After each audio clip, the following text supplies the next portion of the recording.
Each year, U.S. teens experience as many as 850,000 pregnancies and 9.1 million sexually transmitted diseases, all youth under the age of 25.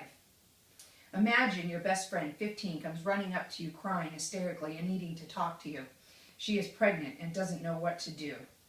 I don't know about you, but this is extremely disturbing, and I would do anything to find a way for my children not to become one of those statistics.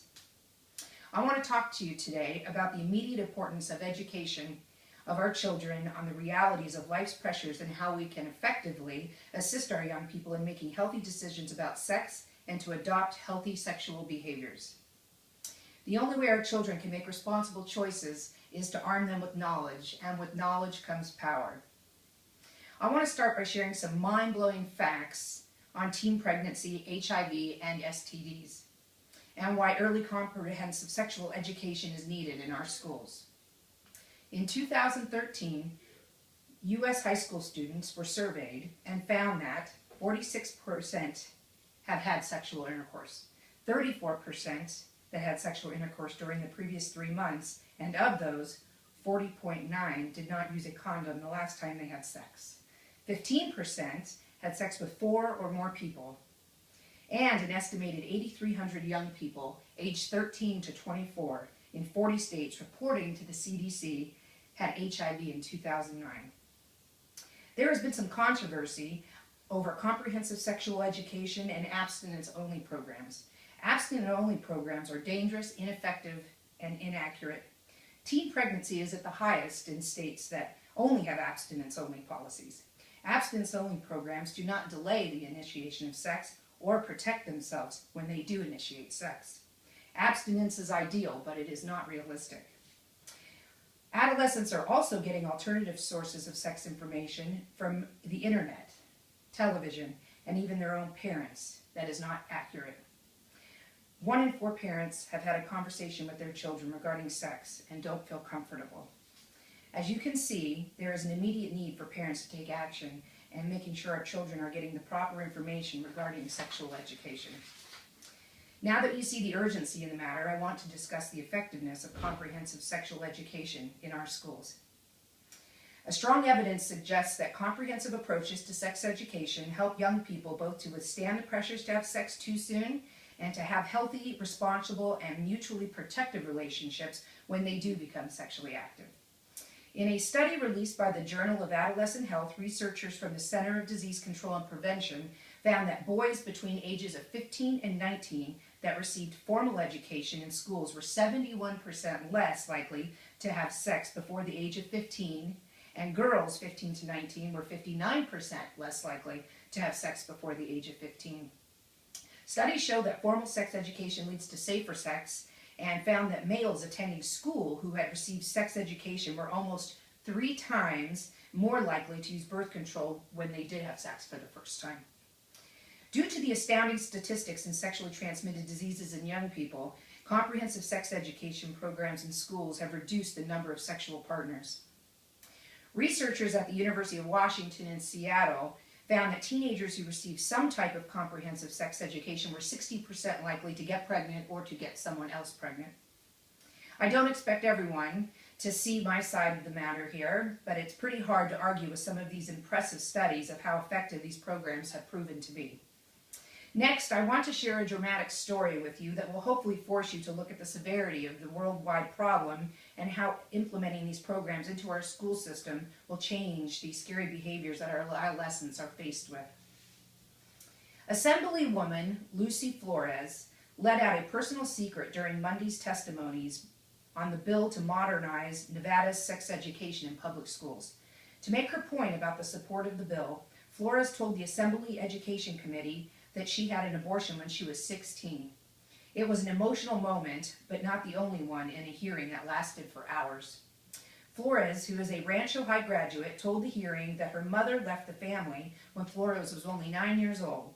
It was up to her father to work 2 jobs and support her and her sisters. Sex education was hard to come by, Flores said. I learned from the very little education that I received in school and again through relationships that I had growing up. Sex education was lacking, and it had a major impact in the Flores family. I had 6 other sisters. All of them became pregnant in their teens. All of them. She was 14, one of her sisters, when she got pregnant with twins. That is what I had to learn from. Flores had dreams and ambitions as a teen. She did not want to become a teen mom. Statistics presented at Monday's meeting showed the difficulty of what teen moms faced. It's tough to get out of poverty if you're a teen mom. It's tough to finish your education when you're a teen mom. Now in retrospect, if I could go back and be on birth control, or better yet, learn to fill my life with something else other than having the intention of a man in the non-healthy relationship, I would have preferred to do that if someone would have talked to me about it. Flores is a proponent of the sexual education bill because without proper sex education, she fears other teens will suffer from the same consequences she did. It was difficult for her to go to her father and tell her that she was pregnant and ask for money to get an abortion. It was apparent that she had some strong and unpleasant memories of that time of her life. I don't regret it, Flores said. I don't regret it because I am here and making a difference, at least in my mind, for the young ladies and letting them know their options. They can do things not to be in this situation that I was in to prevent it. And so how do we prevent this? We prevent it by education, Flores said. We prevent by giving them the information and the resources they need so they don't have to go to their dad and say, I need $200 for an abortion. So I wholeheartedly support this because it is an epidemic that is being affected so many of our young people, and I am here today because I did not have that burden of raising children as a teen. I just want to convey to you that yes, parenting is absolutely important and we have to support that, but we also have to think about so many of our kids that do not have that support, and so many of these kids who, just like me, are going through that. I find that Lucy Flores, to support this bill and modernize sex education in public schools, was extremely brave. Lastly, I want to review why I'm so passionate about this subject and why I feel you should be as well.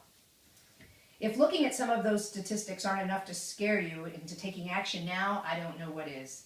Whether you have children, nieces, nephews, friends with children, or maybe just looking into your own past, we need to protect our children from these scary real-life pressures they will deal with, no matter how much we would rather turn a blind eye.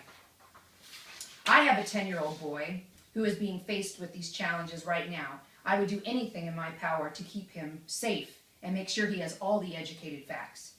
I have had bits and pieces of this conversation with my son, but I plan on having this conversation with him soon. I am embarrassed to have this conversation with him, and I'm sure he would be absolutely mortified. My husband has asked if he would like me to have that, if he could have that talk with him, and I thought, you know, this is probably a conversation for he and his biological father, for who he is really close to. Do you see how this is not an easy thing to do? It's not an easy subject. I think having having a figure such as a teacher who is qualified at educating him on these facts is extremely beneficial. So I encourage you as parents, friends, and family to reach out to our school boards and make sure we have these programs in place, or get involved and make it happen. We just can't count on the parents alone to be responsible for having these conversations with our children. Everyone needs to be on the same page so we can arm them with the knowledge they need to protect our babies from that big bad world out there that we know it can be. Thanks so much.